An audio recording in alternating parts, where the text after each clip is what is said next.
सो अगर सबसे पहले मैं क्वेश्चन पूछूं आप लोगों से कि जिस तरह हर एक कंट्री, किसी भी कंट्री को ले लें आप, तो उसका एक कैपिटल होता है, कैपिटल सिटी, जो कि उसकी पहचान होता है, उसका कल्चर होता है, उसकी ट्रेडिशन के बारे में चीज़ें जो हैं वो आप उसके कैपिटल को देख के उसकी इकॉनमी का अंदाज़ा लगा सकते हैं।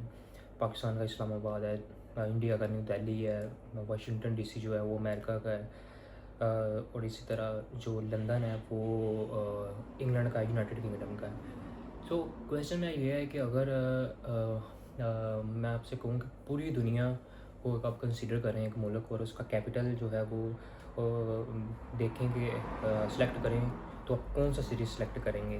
आपके माइंड में जो है वो अलग अलग मुल्क आएंगे, सॉरी सिटीज़ आएंगे। तो डेफिनेटली अगर मुझे मौका मिले तो मैं उस लंदन को जो है वो पूरी दुनिया का, वर्ल्ड का जो कैपिटल है वो मतलब टिक करूँगा। तो इसकी जो है वो बहुत सारी रीज़न्स हैं, जो कि मैं इस वीडियो में तो नहीं, लेकिन ये है कि अगली जो वीडियो है इसी का पार्ट 2 होगा, उसमें आप लोगों से जो है वो शेयर करूँगा। सो मैं लंदन में रहता हूँ, एहसन मेरा नाम है, और तो मैंने एक जो है फ़िक्शंस में कह लें या फिर मूवीज़ के थ्रू, यूट्यूब, सोशल मीडिया के थ्रू, बुक्स के थ्रू जो है वो बहुत सारी चीज़ें इंग्लैंड के बारे में, इनकी हिस्ट्री के बारे में जो थी वो पढ़ी हुई थी, लेकिन ऑब्ज़र्व नहीं था किया। तो मैंने डिसाइड किया है कि कुछ चीज़ें हैं जो आपको मैं बताना चाहूँगा इन 2 वीडियोज़ में, लंदन के बारे में स्पेशली। तो ये है कि लंदन अभी जो है सेंट्रल जो है कल्चरल हब है इस दुनिया का, वर्ल्ड का मोस्ट एक्सपेंसिव सिटी है, और दुनिया को कह लें कि लीड कर रहा है टेक्नोलॉजी में भी, एडवांसमेंट में भी, और हर चीज़ में जो है। सो ये हमेशा से ऐसा नहीं था। हर एक रीजन की, हर एक ख़त्ते की अपनी जो है वो एक बिगनिंग होती है। सो मुझे इनकी बिगनिंग पे जो है वो इनकी बिगनिंग के बारे में बड़ा क्यूरियस था कि ये कैसे जो है वो इवॉल्व होता होता एक, मतलब एक मोस्ट फेमस, मोस्ट इम्पोर्टेंट जगह है दुनिया की, और मैं वहाँ पे रह रहा हूँ अल्हम्दुलिल्लाह। तो मुझे बड़ा था, तो मैंने कुछ चीज़ें सर्च भी की, और कुछ मेरा जो बैकग्राउंड नॉलेज था उसके मुताबिक मैं आपको बताना चाहूँगा। सो आपको पता है इसमें ना लंदन की हिस्ट्री को समझने के लिए आपको जो है ना वो रोमन्स, जो इटली के लोग हैं, रोमन अम्पायर का आपने सुना होगा, जो कि बहुत पुरानी है, 2500 साल आज से अगर काउंट करें ना, 2500 साल से भी पुरानी, जब रोमन अम्पायर का वो बनना शुरू हुआ था, रोम एक छोटा सा विलेज था, वहाँ पे वो अम्पायर क्रिएट होना शुरू हुई, रोम से होती होती वो इटली का मेन जो सिटी है, रोम कैपिटल, तो फिर वो नॉर्थन अफ्रीका जो है वो यूरोप, और इस तरह वो इटली उनका गढ़ था। तो वहाँ से उनकी अम्पायर शुरू हुई। लंदन की हिस्ट्री को समझने के लिए जो है उनका ज़िक्र जो है वो बहुत लाजमी है, बिकॉज़ आपको पता है कि हम ब्राज़ील से हैं, पाकिस्तानी हैं, ऐसे इंडियन हैं, या फिर जिस तरह ब्रिटिश की कॉलोनीज़ डिफरेंट वर्ल्ड में, और बरतानिया वालों की कॉलोनीज़ हर जगह पे थी। ये एक ऐसी नेशन है, बरतानिया, पुर्तगाल, स्पेन, फ्रांस, नीदरलैंड, डच जिनको बोलते हैं, इनकी दुनिया के हर हिस्से पे कॉलोनीज़ थी। अमेरिका में थी, न्यूयॉर्क वाली कॉलोनीज़, ऑस्ट्रेलिया में थी, न्यूजीलैंड में थी, बर्सकीर में थी, अफ्रीका में थी। तो जर्मनी एक मुल्क है, उसकी आई थिंक नई कॉलोनीज़ नहीं थी, लेकिन वो बड़ी पावरफुल नेशन थी वो भी। उसका बड़ा ज़िक्र है, इम्पोर्टेंट है। तो इसी तरह जो है हर एक इसने अरूज बड़ा देखा हुआ है इस मुल्क ने। तो हैरानगी वाली बात है, या कह लें कि इस मुल्क की जैसे दुनिया पे कॉलोनीज़ थी, तो ये भी एक कॉलोनीज़ किसी न किसी तरह किसी मुल्क की रहा है। सो अगर आपको पता हो इस चीज़ों का तो थोड़ा बहुत आइडिया होगा कि लंदन वालों पे, इंग्लैंड वालों पे, ब्रिटिश वालों ने किसने हुकूमत की। तो वो लोग थे रोमन्स, जो है वो रोमन से इटली के लोग थे बेसिकली वो, यानी कि रोमन अम्पायर। वो बड़ी प्रोमिनेंट, प्रॉपर उनकी आर्मी थी, प्रॉपर वो नेशन थी, प्रॉपर वो अम्पायर थी। तो ये जो नेशन थी लंदन, ये इंग्लिश जो पीपल है ना, ये हमेशा से ये वाले लोग नहीं है कि यहाँ पे वो मतलब ख़ासकर बेसिकली ये जर्मैनिक ट्राइब्स थे जो कि आना शुरू हुए जर्मनी से, डेनमार्क से, नीदरलैंड से, यहाँ पे ब्लूम डाइवर्स होते गए, रोमन्स, वाइकिंग वगैरह, तो फिर ये इंग्लिश लोग बने। हमेशा से ये कह लें कि ये इंग्लिश वालों का मुल्क नहीं था। तो अगर मैं बात करूँ जो है आज से 2000 साल पहले की, यानी कि एडी की, जब हज़रत ईसा अलैहिस्सलाम के क्लोज़ का जो वो एरिया था क्रिश्चियनिटी का, वो ब्लूम होना शुरू हुआ। तो एडी में जो है वो ये हुआ 43 एडी में। कि उससे पहले थोड़ा सा अगर मैं बताऊँ, तो ये कैल्थिक ट्राइब्स से, बेसिकली डिफरेंट ट्राइब्स से, कैल्थिक ज़्यादातर उनका मेजर एज आ वो रहते थे। जैसा कबाइल होते हैं पाकिस्तान में भी अफ़गानी कबाइल हैं, या फिर वो आप उन एरियाज़ में चले जाओ तो वो कबाइल सिस्टम है। तो सेम जो था वो लंदन का भी यही हिसाब था, प्रॉपर सिटी नहीं था, मुल्क नहीं था, किंगडम नहीं थी, तो वो ट्राइब्स थे। तो कैल्थिक ट्राइब्स थे वो यहाँ पे थे। तो एक तरफ जो थी वो नॉर्थ सी, जो कि मैं अभी पीछे जो है वो गया था, वहाँ पे वो मैंने स्विमिंग वगैरह भी की नॉर्थ सी में, मुझे नहीं था पता कि उसकी कितनी अहमियत है। तो वो नॉर्थ सी यानी कि रोमन जो थे, रोम में थे लोग, उन्होंने इनको नोटिस करना शुरू किया। तो जूलियस सीज़र का आपने नाम सुना होगा। जूलियस सीज़र रोमन एम्परर था क्रिश्चियनिटी से पहले, यानी कि थोड़ा सा तीसरे की पैदाइश से पहले वो अरूज पे थी रोमन एम्पायर। तो वो जूलियस सीज़र का आपने नाम सुना होगा। ये जो हम मंथ सुनते हैं, जनवरी, फरवरी और इस तरह, वो जुलाई, तो वो जूलियस से ही निकला हुआ है, यानी कि रोमन जो है वो मंथ है।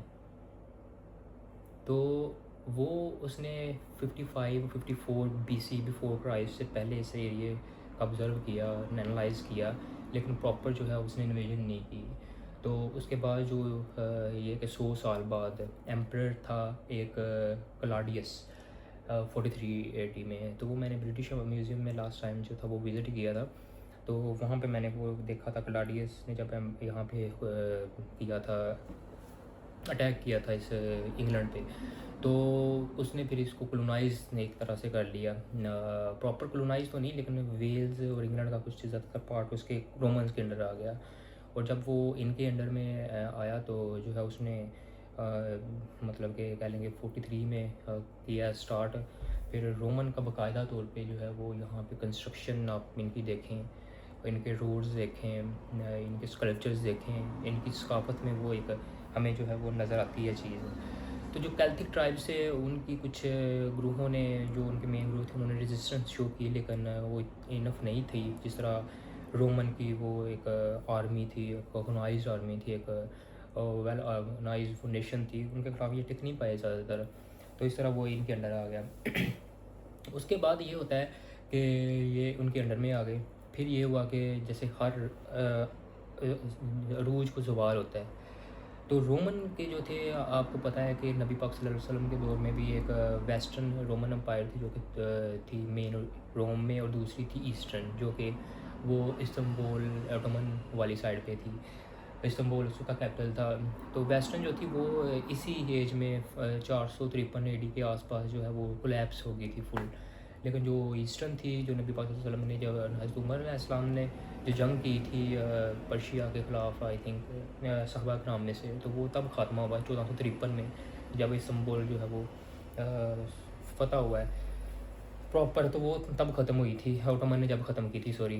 तो लेकिन ईस्टर्न जो थी वो 453 AD में ख़त्म हो गई थी। हज़रत ईसा अलैहिस्सलाम के 300-400 साल बाद जो थी वो वेस्टर्न रोमन एम्पायर वो जो थी वो प्रॉपर ख़त्म हो गई थी। तो उनके अपने अपने मामला जो थे वो ख़राब होना शुरू हो गए। तो वो उनकी सारी तवज्जो जो थी वो सेंट्रल रोम पे जो है वो फोकस होगी, शिफ्ट होगी। तो तब जो था ये था कि नॉर्थ सी, जो कि स्कॉटलैंड, इंग्लैंड के जो मेन सी है इनका, नॉर्थ सी अटलांटिक ओशन का एक हिस्सा है। तो वहाँ से जर्मनी, डेनमार्क, नीदरलैंड से लोग थे, जिनको हम एंग्लो सैक्सन्स बोलते हैं, और ज्यूट्स। एंग्लो सैक्सन्स और ज्यूट्स, ये 3 कबाइल थे बेसिकली, जो जर्मनी वाली साइड से जो है वो नीदरलैंड इस तरह की साइड से आए थे। उन्होंने जो है वो कॉलोनाइज तो नहीं, मतलब माइग्रेशन की, सेटल होना शुरू हुए। उनकी जो आज जो है वो, जो हम इंग्लिश बोलते हैं, वो उनकी लैंग्वेज थी, ओल्ड इंग्लिश। तो वो मेन थे जो कि इनके हम इंसेस्टर बोल सकते हैं, यानी कि हम इंग्लिश वालों को उनका डिसेंडेंट मतलब बोल सकते हैं। तो वो मेन लोग थे जो जर्मनी जूट्स और वो सैक्सन जो उन्होंने वहाँ से ट्रैवल किया था। आज का जो इंग्लैंड है ना, तो वो वही कबाइल से एंगलैंड एंगलैंड यानी कि उसी एंग्लो कबीले से ये लफ्ज़ निकला है। रोमन के बाद जो है वो यहाँ पे एंग्लो सैक्सन जूस जो है वो माइग्रेशन की सेटल होना शुरू हो गए। बेसिकली वो वॉरियर नहीं थे, लेकिन वो ये थे पीसफुल लोग थे, बड़े खुशहाल थे, उन्होंने बड़ी सोना वगैरह उनके पास अच्छे रिजर्व्स थे, फार्मर थे वो यहाँ पे सेटल होना शुरू हो गए। जब वो सेटल हुए तो वो ये 400 से लेके जो है 793 800 800 तक ये जो है वो बड़े पीसफुल यहाँ पे रहे हैं। उन्होंने 7 किंगडम्स बनाई इस पूरे इंग्लैंड में, एसेक्स, वेसेक्स, सिसेक्स, कैंट, मर्सिया, नॉर्थम्ब्रिया, ये 7 मेन किंगडम थी। इंग्लैंड नहीं था, लेकिन ये 7 किंगडम थी, इनकी आपस में लड़ाइयाँ होती थी, कभी एक एसेक्स आगे आ जाती थी, कभी वेसेक्स आगे आ जाती थी, ऐसे नॉर्थम्ब्रिया, तो इनकी आपस में लड़ाइयाँ होती रही, आपस में लड़ते रहे हैं। आउटर वर्ल्ड का इनको खास पता नहीं था। तो इसी एज में जो फिर हुआ ये कि 793 में साथ में मुल्क थे नॉर्वे, डेनमार्क और स्वीडन, ये 3 मुल्क थे। ये भी आपको पता है कि समंदर वाले इलाके में है, तो उनको भी जो है ना वो सेलर्स थे, जो डाकू गैले थे, जिनको हम वाइकिंग बोलते हैं। वाइकिंग का सीज़न भी आपने देखा होगा, अगर नहीं देखा तो वो लाजमी देखें, वो इंग्लिश हिस्ट्री कैनेडियन हिस्ट्री के बारे में है। तो वो जो लोग थे वो बड़े सेलर्स थे। तो सेल्स करते करते जो है वो जनाब इनका एक चर्च वगैरह था अब मुझे उसका नाम भूल गया है। तो उन्होंने ना मतलब करते करते एक्सप्लोरेशन जो है वो चर्च पे जब हमला किया, वहाँ पे उन्होंने लूट मार की, एंड लेवल की। उन्होंने देखा तो कि ये तो जो है वो मुल्क ही बड़ा शानदार है, इनके पास तो चीज़ें ही बड़ी हैं। तो वो जो है वहाँ पे जनाब जब उन्होंने एक बार लूटा, फिर वो आहिस्ता आहिस्ता वापस जाते आते ऐसे वो जो है लूट मार करते रहे जो है 100-200 साल तक। और उन्होंने आहिस्ता आहिस्ता जहाँ पे आबादियाँ भी बनाना शुरू कर दी। आबादियाँ जब बनाना शुरू कर दी तो उनका जो फोकस था वो लूट मार से हट के जो है वो अपना मुल्क बनाने पे लग गया कि अब हम ये हमारा मुल्क है, इस तरह का कोई सीन था। एक चीज़ जो यहाँ पे थी इस वक्त तक इंग्लैंड में जो है ना वो क्रिश्चियनिटी रूज पे थी, लेकिन जो वाइकिंग्स है वो नॉर्वे, डेनमार्क, स्कैंडिनेवियन यानी कि कंट्रीज के लोग जो थे वो उनका एक अलग मज़हब था, वो क्रिश्चियन नहीं थे।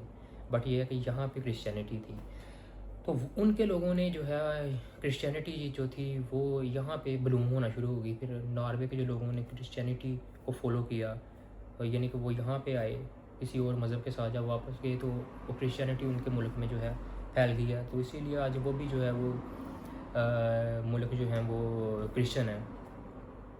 तो इस तरह वो स्कैंडिनेवियन कंट्री के लोग यहाँ पे आए। तो फिर हुआ ये कि 850 यानी कि 800 समथिंग के आसपास जो है ये वेसेक्स का एक किंग था, यानी कि इनकी जो रियासतें थी ब्रिटानिया की, अल्फ्रेड द ग्रेट। फिर वो उठा, उसने स्ट्रेंथ की आर्मी को और प्रॉपर वॉरियर टाइप उसने फ़ौज बनाई। और जो था उनका किंग था हेरोल्ड टू आई थिंक, या कोई इस तरह का किंग था जिसको उसने शिकस्त दी वाइकिंग्स के किंग को। और इंग्लैंड को जो है वो थोड़ा मनज़ब किया, मतहद किया।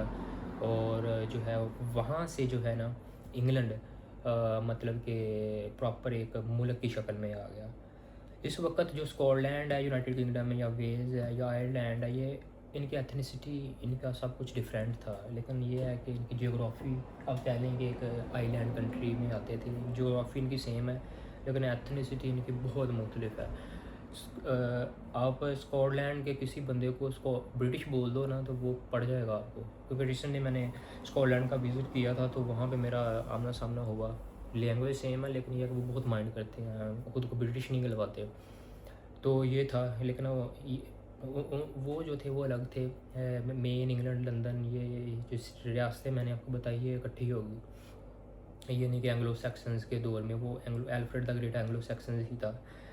तो वही जो जर्मनी के ट्राइब से यहाँ पे आए थे वो अब इंग्लैंड की शक्ल में वो एक मनज़्ज़म मुल्क बन चुका था। तो होते होते फिर ये था कि ये एंग्लो सैक्सन्स जो था एक इनका एक किंग था, किंग एडवर्ड। जब 10वीं-11वीं सदी में उसकी डेथ हुई है तो मसला बन गया कि अब कौन किंग बनेगा। फिर वही लड़ाइयाँ शुरू हो गई। जब वही लड़ाइयाँ शुरू हुई तो फिर एक विलियम बंदा था, विलियम नॉर्मन था, फ्रेंच का इलाका आता है उसका था। तो एडवर्ड ने उससे कहा था कि मेरे बनने के बाद आप जो है ना वो बनोगे। तो हालांकि वो बंदा जो था वो यहाँ इंग्लैंड मेन का नहीं था, नॉर्मन था, वो फ्रेंच का इलाका है। तो उसको बाद में हिस्ट्री में विलियम द कॉन्करर के नाम से जाना जाता है। तो 1066 में 1066 में जो है विलियम द कॉन्करर जो था, ड्यूक था नॉर्मंडी का, उसने जो है वो हमला कर दिया। और हिरोल्ड जो किंग था ना, ये यानी कि वो कह लें कि जो मेन इनका भी था होल्ड, उसको उसने जो है वो शिकस्त दे दी 1066 में। तो जो है उसके बाद सारा जो था वो निज़ाम उनके अंडर में चला गया, विलियम द कन्करर। और वहाँ से जो है वो कह लें कि मेन जो थी इंग्लैंड बन गया। अब इंग्लैंड के आगे जो थी वो बहुत सारी चीज़ें थी जो बाद में हिस्ट्री में हुई, यानी कि अगला जो 1000 साल था इंग्लैंड का, वो दुनिया याद रखती है। दुनिया जो है वो हमें जो है हम यानी कि अपनी इंग्लिश की हिस्ट्री भी पढ़े ना, तो उसमें भी वो इंग्लैंड का ये जो 1000 ईयर है लास्ट, वो याद रखा जाता है। और हम इंटरेस्टेड होते हैं, क्यूरियस होते हैं कि वो क्या हुआ ये British empire, Magna Carta, industrial revolution, इनकी जो भी एक्सपीडिशन तो वो लेट लास्ट वाले एरा में हुई है। तो फिर इंग्लिश किस तरह से इवॉल्व हुए, किस तरह से इन्होंने कैप्चर किया दुनिया को, किस तरह से कोलोनाइज़ किया, किस तरह से 12-13 हज़ार छोटी छोटी फ़ौजियों से इतने इतने बड़े मुल्कों को कोलोनाइज़ किया, अपना वो निज़ाम चलाया। तो ये सारी चीज़ें जो है वो बाद में हुई हैं। वो बड़ा इंटरेस्टिंग पार्ट है जो कि मैं आपको अगले वाली वीडियो में इंशाल्लाह बताऊँगा। ये भी बताऊँगा कि इंग्लैंड जो लंदन है, इसको दुनिया का कल्चरल जो सेंट्रल है वो कैपिटल क्यों होना चाहिए। सो ये चीज़ें थी जो कि इंग्लैंड के पास्ट के बारे में थी। आपको पता है कि इंग्लैंड ने कोई ऐसा ख़ता नहीं है जिस पे वो इनकी नज़रें ना गई हों। तो ये चीज़ें मैंने आपको बताई, ऐसे जस्ट बैठा हुआ था मैं, तो मैंने सोचा कि कुछ चीज़ें शेयर करता हूँ। तो ये है कि मेरे पीछे जो है वो एक मार्केट है, मार्केट क्या, एक स्ट्रीट है, एक कॉमन स्ट्रीट है इंग्लैंड की। ट्रैफिक आप देख रहे हैं और बड़ा माहौल है। मैं सोचा था कि एक रिवर थेम्स की साइड पे जाके जो है वो एक व्यू के साथ वीडियो बनाऊँ, लेकिन ये है कि वहाँ पे शोर था, तो मैंने घर में ही जो है वीडियो शूट करना शुरू कर दी। तो ये है कि इनकी कंस्ट्रक्शन अभी भी आप देखें ना तो वो ज़्यादातर यूरोप, इटली, जर्मनी में इस तरह की कंस्ट्रक्शन है, इस तरह के घर हैं और बड़े प्यारे घर हैं। मैं आपको व्यू तो नहीं करके दिखा सकता हूँ, जो है वो क्योंकि ये शेडिंग में है तो प्राइवेसी होती है। तो बेसिकली ये था। अभी भी जो है वो चीज़ें मेरे पास पड़ी हुई हैं यहाँ पे। बड़ा प्यारा माहौल है, बुक्स वगैरह पड़ी हुई हैं यहाँ पे ना। तो ये जो है वो इनका जो मेन चार्ल्स डिकन है जिसने वो चेंज करके रख दी इनकी राइटिंग वगैरह। ओथेलो पड़ी हुई है, तो शेक्सपियर की चीज़ें पड़ी हुई हैं। तो इसे कह लेंगे एक पूरा ब्रिटिश हाउस है, इसमें गोरे रहते होंगे एक वक्त में। तो इंशाल्लाह नेक्स्ट वीडियो में जो है वो मैं आपको नेक्स्ट चीज़ें बताऊंगा इंग्लैंड का जो अगला 1000 साल था। तो मुझे एक क्यूरियस थी कि यह कैसे ओरिजिनेट हुए, कैसे इन्होंने ये चीज़ें की, कैसे दुनिया को कैप्चर किया। और ये वीडियो बड़ी इंशाल्लाह इंटरेस्टिंग होने वाली है। सो इस वक्त इजाज़त दीजिए, इंशाल्लाह मिलते हैं नेक्स्ट वीडियो में। बाय।